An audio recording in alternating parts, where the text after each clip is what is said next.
Net, the voice of Chester.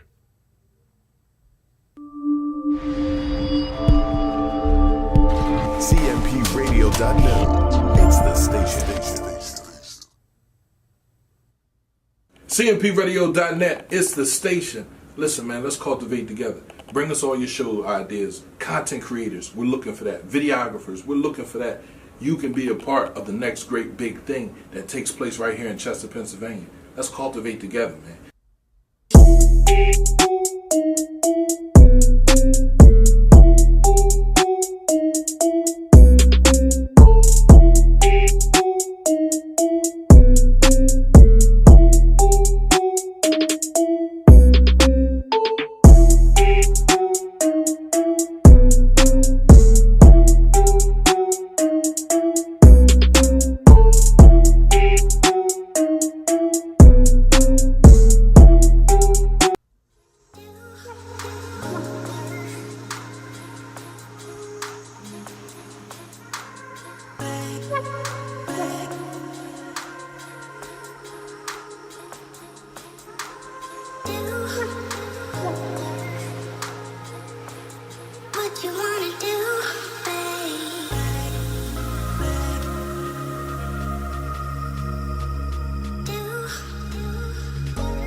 Good evening, everyone. This is Cool Ass Conversations with Will.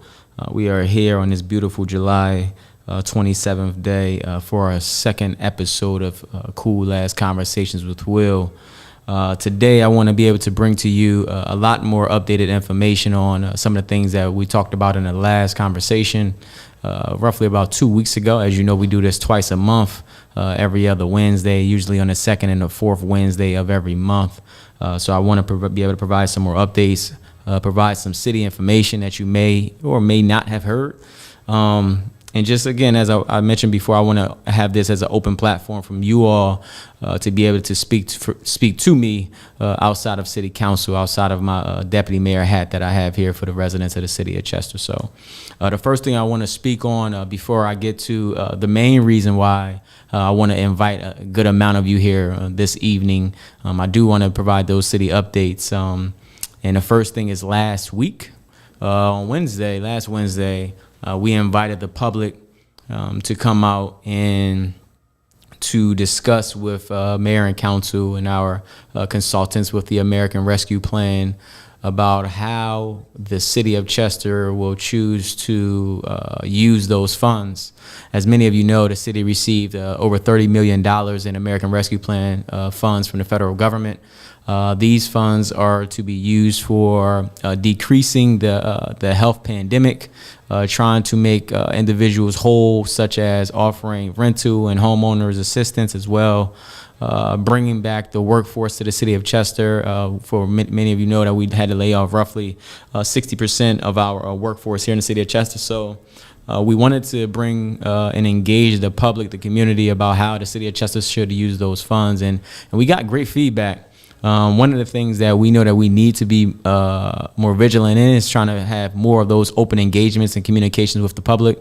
As you know, we're trying to be transparent and as much as transparent as possible, which is why I'm also doing this so we can offer a second layer of transparency. But you'll soon hear that we'll have another meeting before November. My thoughts is that meeting will be sometime in September. As we've gathered a good amount of the information that has been provided to us of some other projects and programs that we should do and or use the funds for. So, again, the meeting was heavily attended. It was live streamed on Facebook as well. So if you did miss the meeting, then you can go to the City of Chester's Facebook page and view that to see what the discussions were about. So I'm happy to how the meeting turned out. But I do know that there's a lot of work that has to get done in order to provide those proper resources to the people in need here in the city of Chester. The next thing that I want to be able to bring to the table was today we had a council meeting 10 o'clock this morning, where there were some things, or a good amount of things, that were approved and or discussed this morning. One of the major things that I wanted to talk about briefly is a application that the city of Chester will be submitting to the state, the Commonwealth of Pennsylvania, for a multimodal grant. This grant is going to be, what we're applying for within the grant, is to enhance the corridors and or the streets and roadways on Route 291. As you all know, we have a waterfront master plan that we're trying to kind of pick at and get some small wins out of that. We have some small goals, some things that we've already attained or accomplished, such as repaving of rainy streets and one more street. I'm sorry, I'm drawing a blank here, but we did repave some roads down there.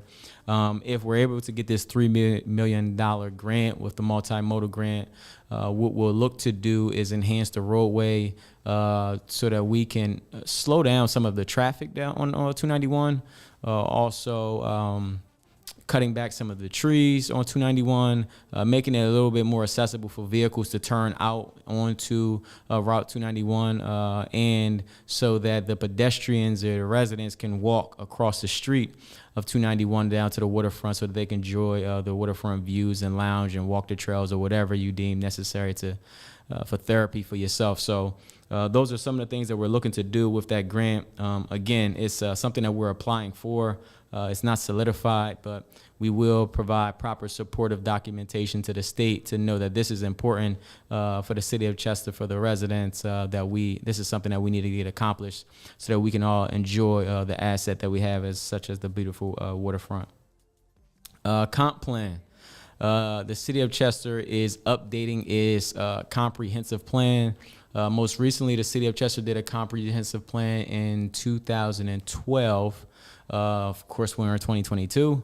And if you look at that comp plan, which is on our website, you'll see that the city probably only hit maybe about 20 or 30% of that comp plan. And that's just my number of saying that, my percentage of saying what has been accomplished. So I do think that some of the things that's in that comprehensive plan might be moved over to the new comp plan. But nonetheless, we want to make sure that the residents have to say so in that comprehensive plan. The comprehensive plan is some form of a Bible or a guidebook that'll allow the city of Chester to know what we should do or need to do to look forward to 2030 and 2040. So if you're looking to build some economic development, such as recreational or housing on the waterfront, that's something that will be in the comp plan. Improvement and enhancements of our public parks and public right-of-ways, that will be in the comp plan as well. Speaking about how we keep up or advance or improve our school districts and the trail and the transportation centers, transportation system. Those are all types of things that will be in a comprehensive plan. Again, it'll be our guide for how we can move forward in the future. The comprehensive plan, I believe, will go up until the year 2040. So you'll be hearing a lot of information about that in the coming weeks. The City of Chester's planning department, headed by Peter Reichert, is spearheading this movement, this ship right now. So if you have any questions, please reach out to Peter Reichert, and I'm sure he'll be an individual who will be reaching out to you, the public, as well. As we want to have your insight. We want to have your thoughts, your judgments on what we're going to be inputting in this plan, as it's something that'll help us all continue to steer the ship forward for the city of Chester as well. So again, that comprehensive plan, that'll be coming out soon. More emails, more information to come. Last three things that I have real fast before I get to my guest speaker and invitee here. I want to just speak real fast on the Food Truck Festival.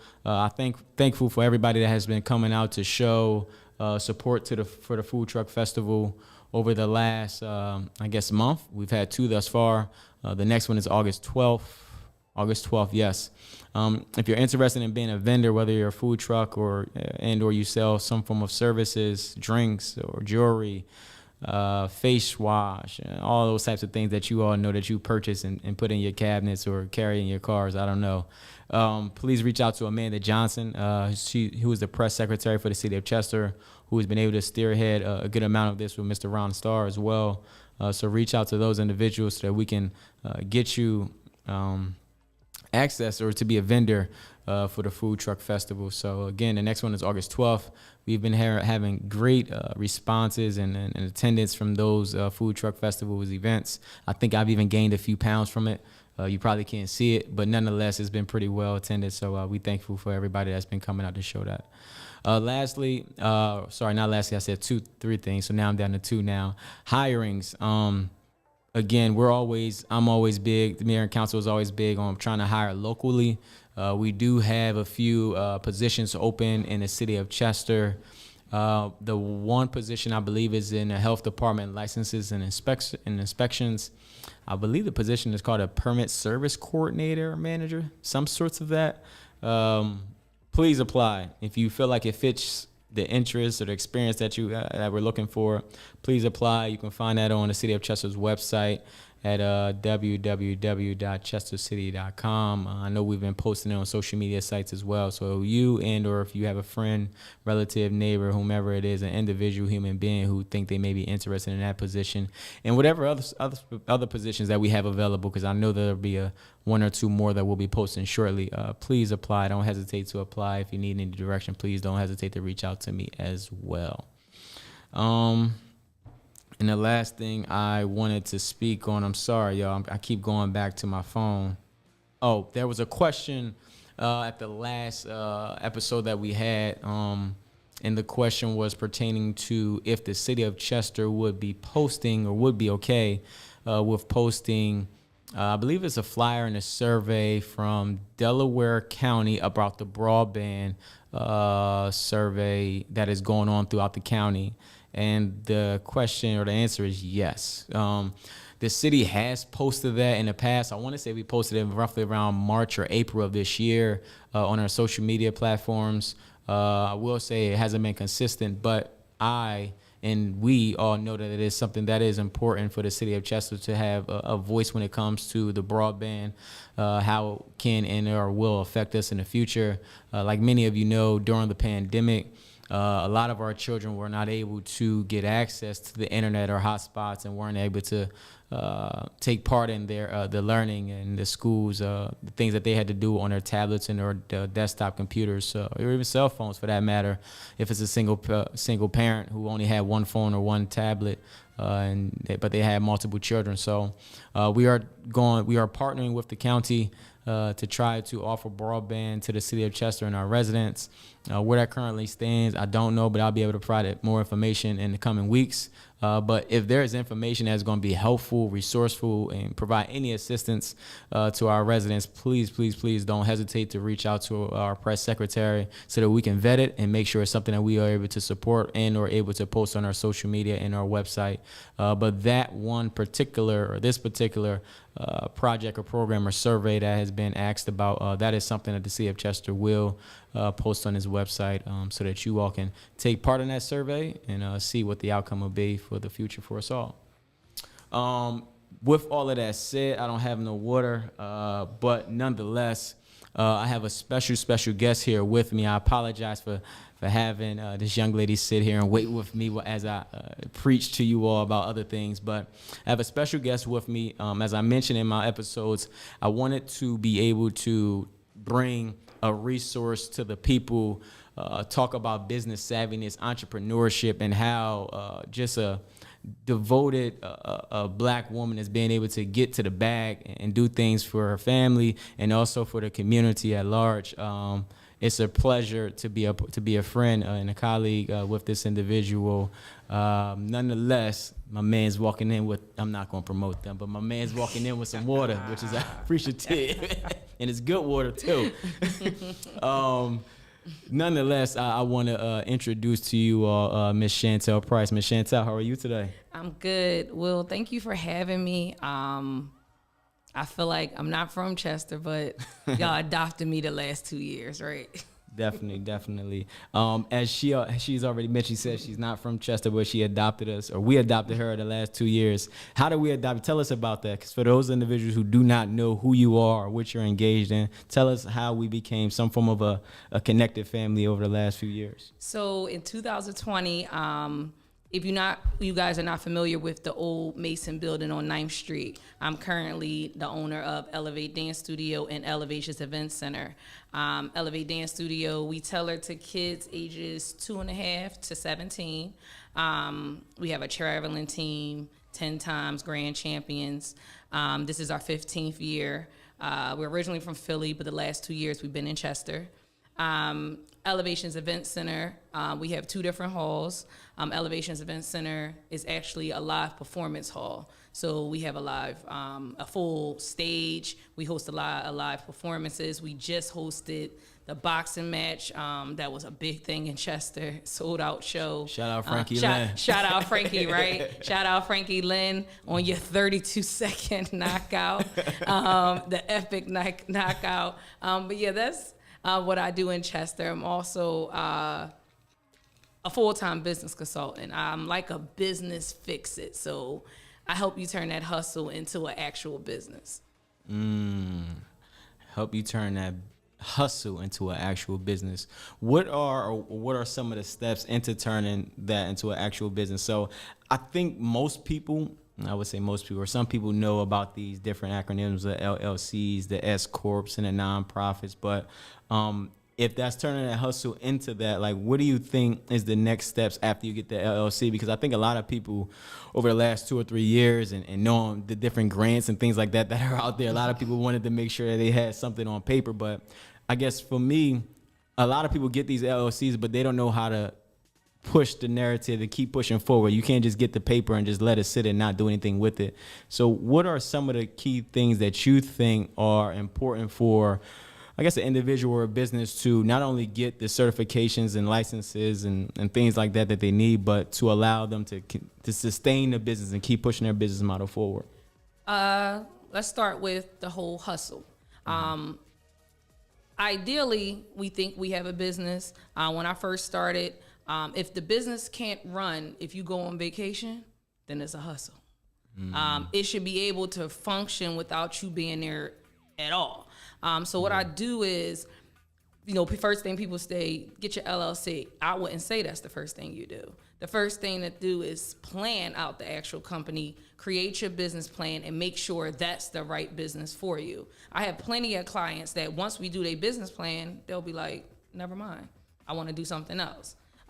So if you plan it out and do your mission and your target and how much you're going to need as capital and things like that, you might say, all right, let me sit back and think about this. After you do that, then I will say get your LLC, because then you'll know which one you need to do. You might only need to be a sole proprietorship. You might only need to be a LLC. You might need to be a S Corp. You might need to be a C Corp. So it's certain things that you need to know doing your research and your due diligence before even registering the business. Right, I gotcha. With you mentioned about like your capital, your needs, and things like that, and I guess this may be subjective depending on the type of business or what they're doing, but I kind of feel like because of the pandemic, there has been a lot of people that said either, not that they don't need capital, but more so some of those businesses that had storefronts or had office space, they more so got out of their leases and or sold some of their assets, and they either work from home or they use like just e-commerce, just like online businesses. Have you seen a lot of people doing that, I guess, in the past years? And do you think that that's the new way to kind of go to run your business more electronically and digitally? It really all depends on your branding. Some businesses you have to touch people, like the dance school. It can't go into virtually. It was a mess during virtual, because when we had to go virtual, it was a mess. I wouldn't say yes or no. I say a brick and mortar business, an actual storefront, determines on what type of business you have. Most people think they need a brick and mortar, the first thing they need to do. I would say think about it before you do it. Don't say, I want to start my business and get a 3,000 square foot property, but you don't have no clients. Right. So it's being smart.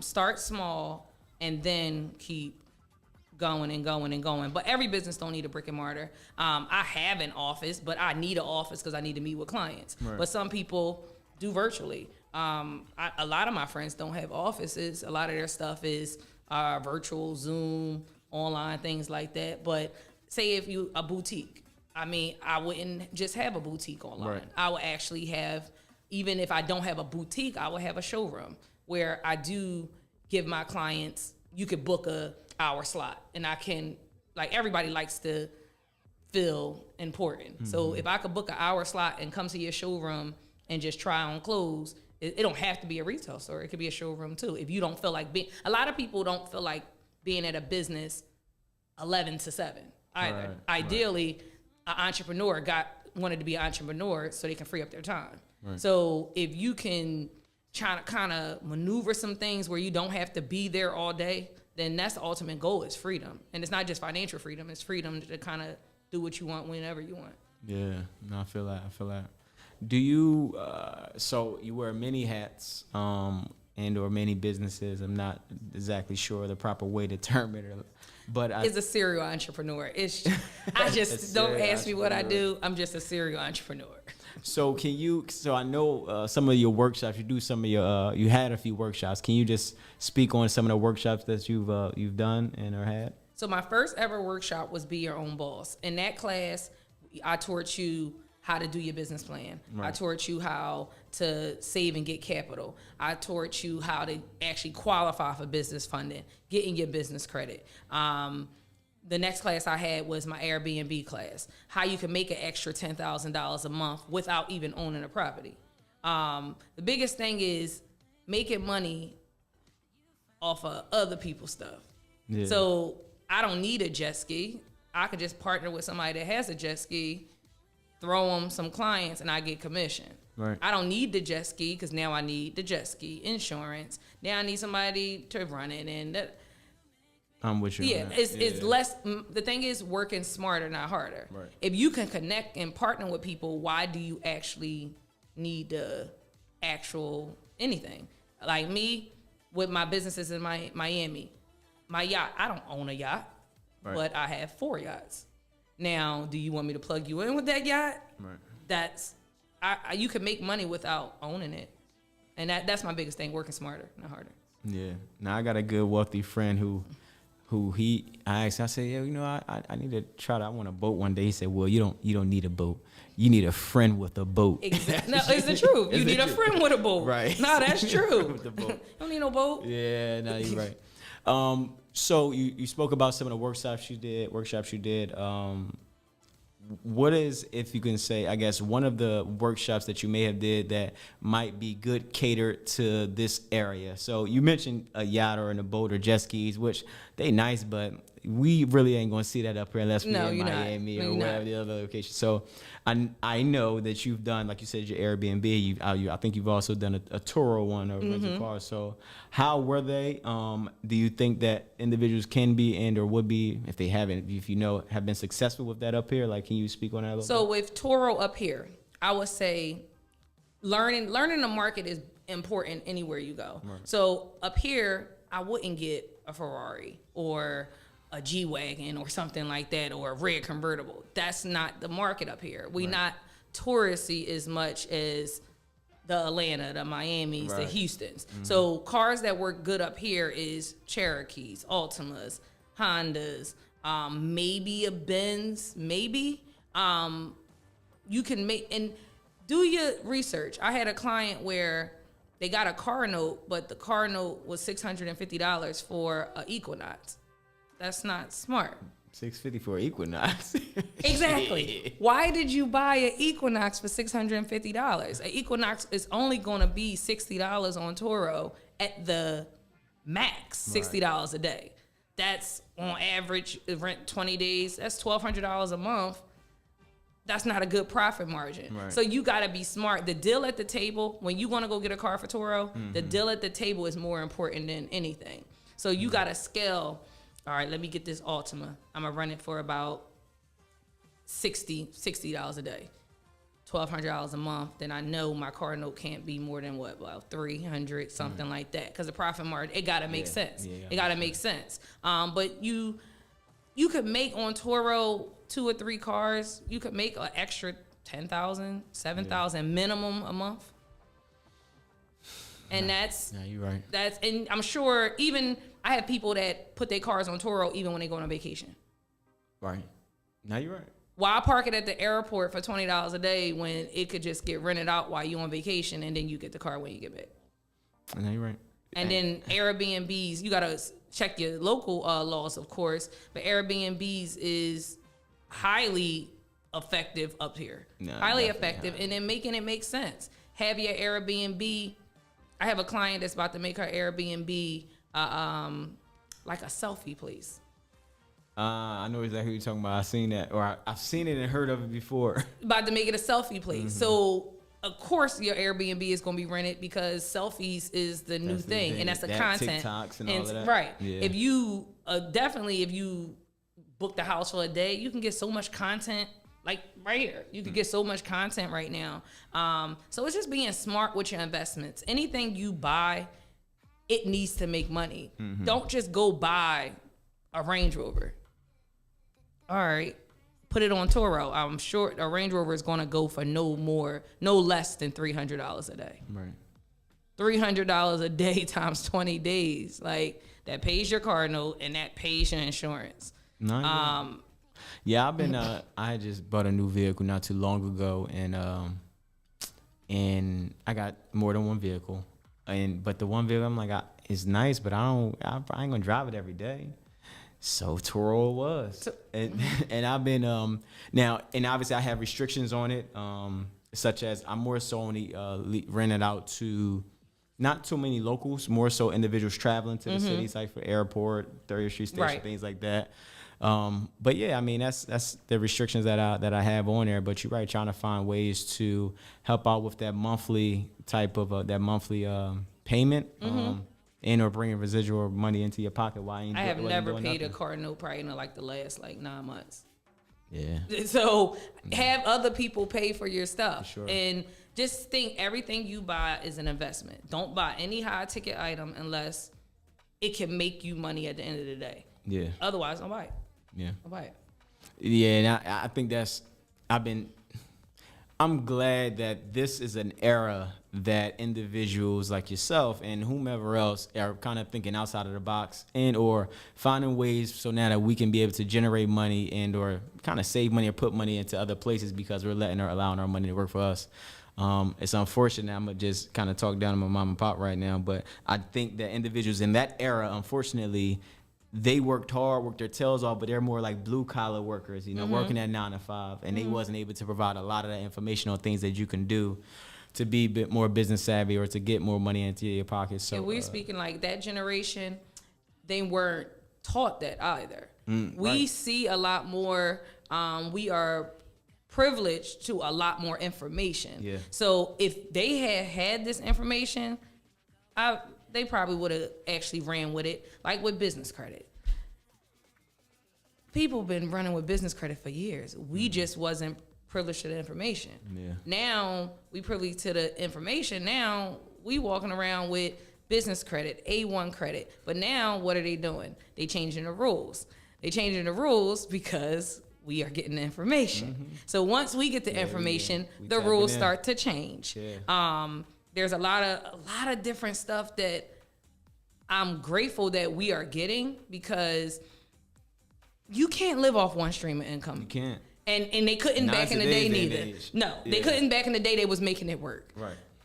We have the opportunity. It's kids like on YouTube making thousands, hundreds of thousands on YouTube videos playing with toys. Like it's so much opportunity. We just gotta be open to we gotta be open to change. Yeah. We gotta be open to learning and keep learning and learning and learning and taking advice. We can't be just stuck in our ways like, okay, I know. No, you cannot be wealthy with one stream of income. Yeah. And you don't, let me rephrase that. You do not need, you need multiple streams of income. You don't need multiple businesses to get that income. What I mean by that, one business can bring you 3 or 4 streams. How you play it right. Yeah. You don't need a hair salon, the dance studio, the car detailing. You don't need that. You could take one business and add 4 different components and have different streams of income. Facts. With the dance school, yes, we offer dance classes, but the idea is, don't they need dance supplies? why am I sending them to the dance store when ultimately I can just have the dance supplies in the school? So now, a one-stop shop. The average parent can't get off work at what, 5:30? Can't go to the dance store after work. You make everything convenient for your clients. And when you make everything a one-stop shop, you give them everything so they won't go anywhere. So at the dance school, we have the regular dance school. And then we have another team for the competitive kids. And then we have another team for the competitive kids. So it don't matter what type of dancer you are, there's a program for everybody. Gotcha. So you don't say, all right, I'm just here for recreational, I got to go somewhere else for competitive. No, you don't. Right. Everything is here. So that's how you gain a competitive advantage. Gaining a competitive advantage is offering them everything in one place. Right. No, you're right. And I think I see some of that with your, your consulting. I saw that you do like bookkeeping and tax services and business planning. So you're right. You definitely got to offer the one-stop shop. We want to keep them in-house and not send them anywhere elsewhere. So that creates the multiple streams of income. Yeah. Multiple streams. If I'm doing my consulting, I could do your website design too. I could do your logo design. I can do your taxes.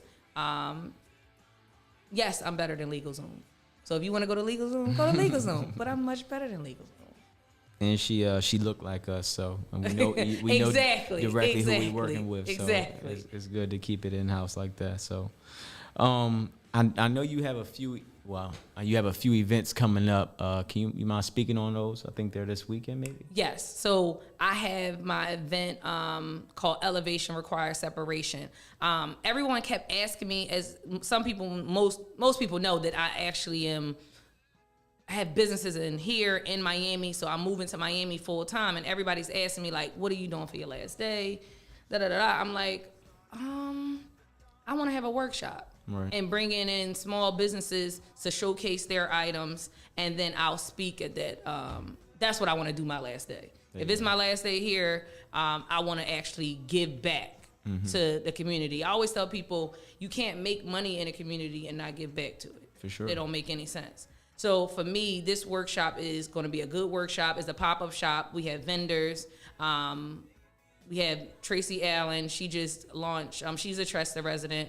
She just launched her, she has handbags and clothes and things like that. Everything is custom.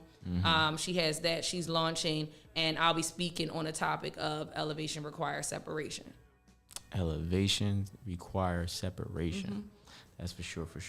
We done, me and myself and folks that I done dealt with definitely had to, unfortunately, respectively and lovingly separate ourselves from individuals in order to elevate and keep our head on a straight path. So, but that's dope. So, vendors they still is it still open? It's still open. It's still open. If you go to chantelprice.com, it's spelled just like my name, CHANTELPRICE. And as soon as you go on the home screen, it's right there. Register. It's free registration for the workshop. I'm telling you, I charge for my workshops. This is a free one. So tap. Free. We all like free. This is free. Yes, we all like free, right? So tap in, because it's going to be good. And I'm 34 years old. I've been in business since I was 20. And what I can say to new entrepreneurs is, don't be scared of failure. Be scared of regret. Don't, you gonna fail multiple times, but if you take that failure out and put that fear of regret, you'll keep moving. You'll keep moving. Now that's good insight. I do think that, unfortunately, a lot of us may have friends or family members that at times may speak down or negatively, or can put that failure type of buzz in your system, and it kind of restricts you from moving forward in life and or taking on that leap of faith that you have, or that from something that you want to do. So like Chantel said, don't regret not taking that opportunity, and just grasp it and go with it, and if you want to do it, you'll just put your mind to it, put everything in it, and you'll come out on the right path and come out successful. So that's that elevation requires separation. Sometimes it's okay to separate yourself from family sometimes.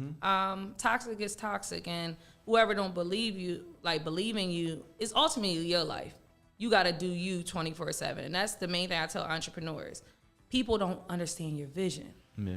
That's your vision. It's not for other people to understand. Fact. So you got to separate yourself to elevate. If you got to go into this bubble to go into tunnel vision, you need to do it, because ultimately 10 years from now is you. Before you was somebody's dad, before you was somebody's mom, before you was somebody's friend, you was who you are. So you got to you was somebody. So you got to tap into who you are before anything. Yeah, no, you're right. What I want to do is, I was talking to Chantel before we came on here, and as I mentioned, the American Rescue Plan, a part of what we want to use some of those monies for is to give business assistance grants. So that can be for operational uses, to keep your lights on, pay your utility bills.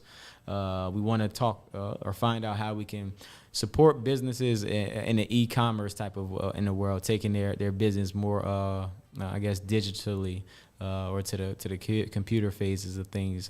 So some of the money we're going to put towards that in technical assistance. So I want to see how we can partner. The city of Chester can partner with Entrepreneur Works and can partner with Chantel Price and her company to assist individuals in the public in the city of Chester with writing their business plan, or go ahead and getting that LLC, or whatever the case may be, to jumpstart your business and or to continue your business to thrive and to take it to the next heights and to elevate, as Chantel would say. So what I'm going to do out of my personal pocket is I'm going to let Chantel know, and I'm going to let the public know, or individuals that may be watching this, that if you are interested in taking on one of the paid workshops after the free one goes on, it's free, because I ain't paying for nothing. Yeah. It's free, y'all. I'm letting y'all know now.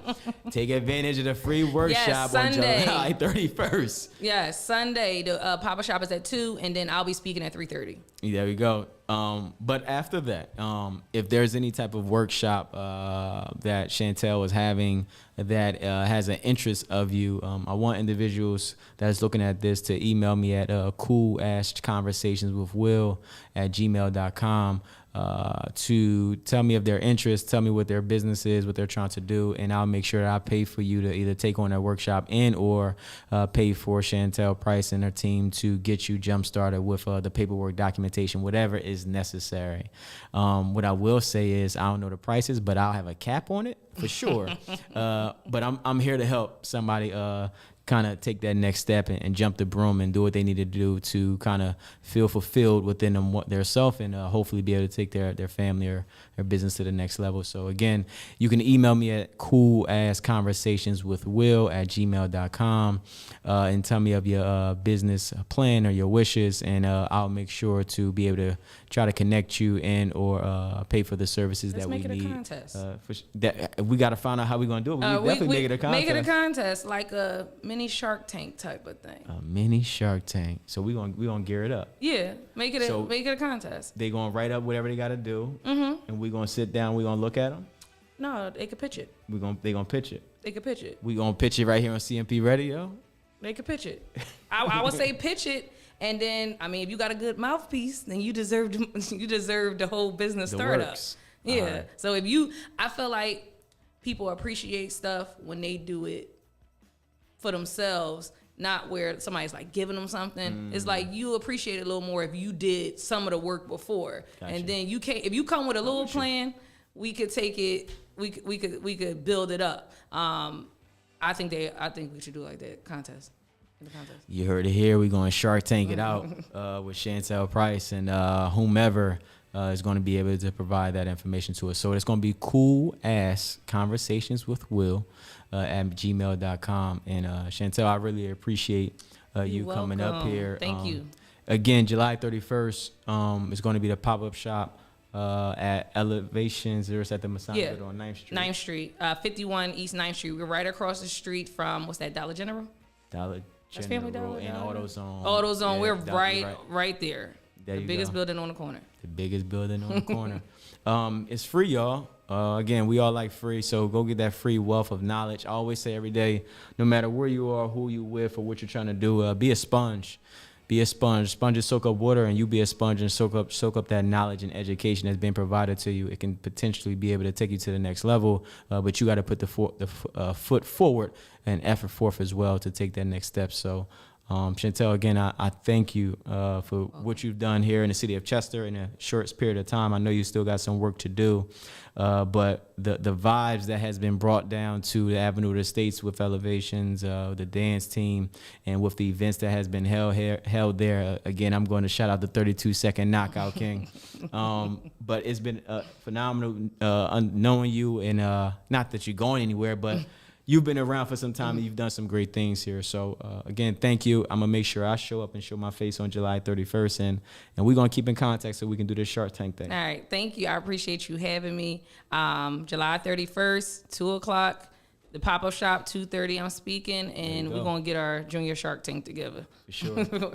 All right, y'all. This is Cool Ass Conversations with Will. We're going to sign out. I see you back here in 2 weeks. Salute.